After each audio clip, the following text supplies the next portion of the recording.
गरीब की बारिश। शहर की कच्ची बस्ती में एक गरीब मजदूर कालू रहा करता था। कालू के घर में उसकी पत्नी जानकी थी।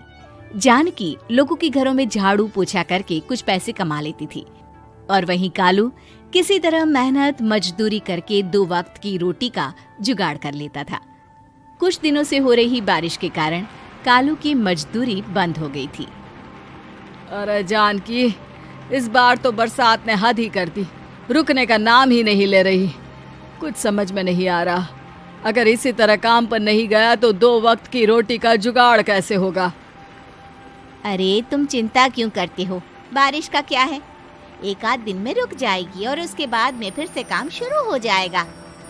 अरे 3 दिन तो हो गए, बरसात तो रुक ही नहीं रही है और आगे भी रुकने के कोई आसार नहीं दिख रहे। तो क्या हुआ, तुम्हारा काम बंद हुआ है ना? मैं तो अभी भी लोगों के घर झाड़ू पोछा करने जाती ही हूँ।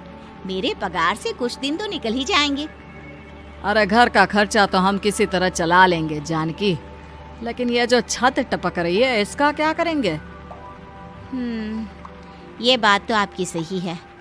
हमारी झोपड़ी अब काफी पुरानी हो चुकी है और इसके छप्पर में भी कई सारे छेद हो गए हैं। रात भर पानी टपकता रहता है। अरे मैं भी इसी बात से बहुत परेशान रहता हूँ। कहीं किसी दिन ज्यादा बारिश आ गई तो हमारी झोपड़ी टूट कर बिखर ना जाए।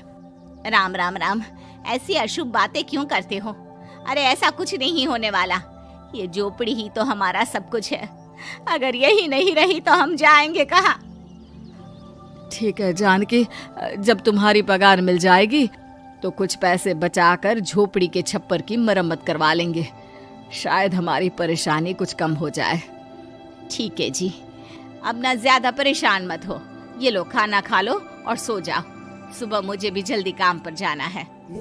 जानकी और कालू अपनी झोपड़ी में सो गए।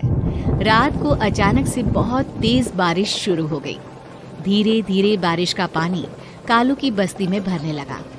पानी भरते भरते झोपड़ी के बाहर तक पहुंच गया था।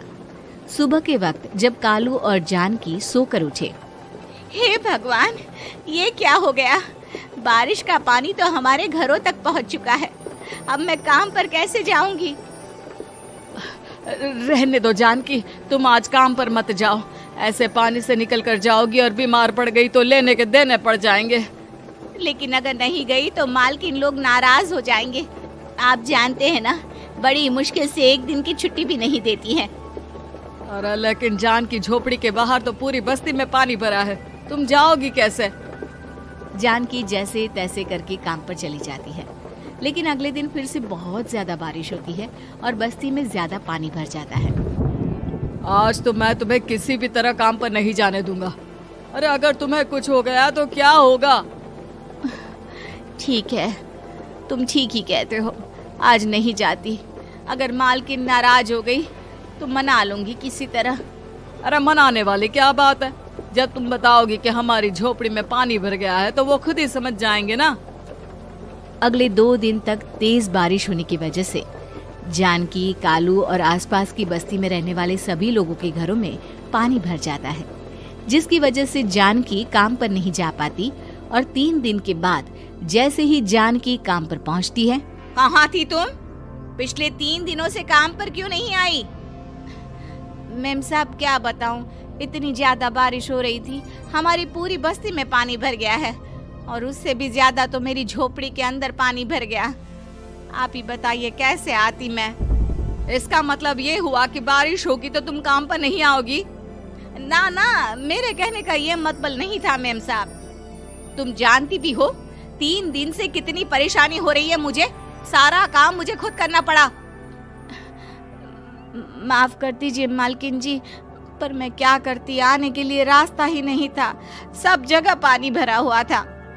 बहाने तो तुझे बहुत बनाने आते हैं।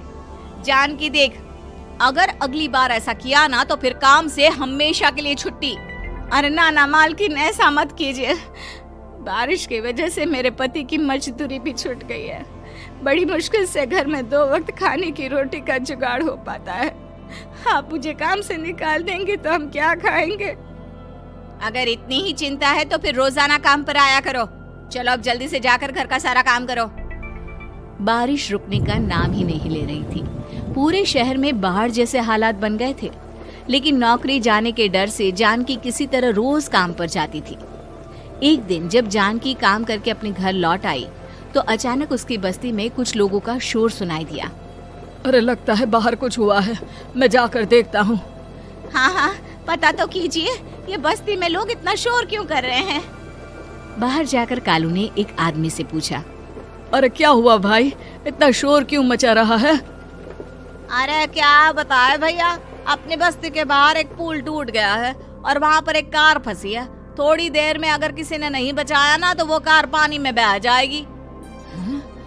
ये क्या कह रहे हो भैया, कार के अंदर कोई है क्या? हाँ, कोई औरत बैठी है, अकेली है, बहुत रो रही है बेचारी, मदद के लिए बुला रही है। अरे तो हमें जाकर उनकी मदद करनी चाहिए ना। अरे लेकिन इसमें बहुत खतरा है, हमें अपने आप को बचाना चाहिए। पानी कभी भी हमारी बस्ती की तरफ आ सकता है।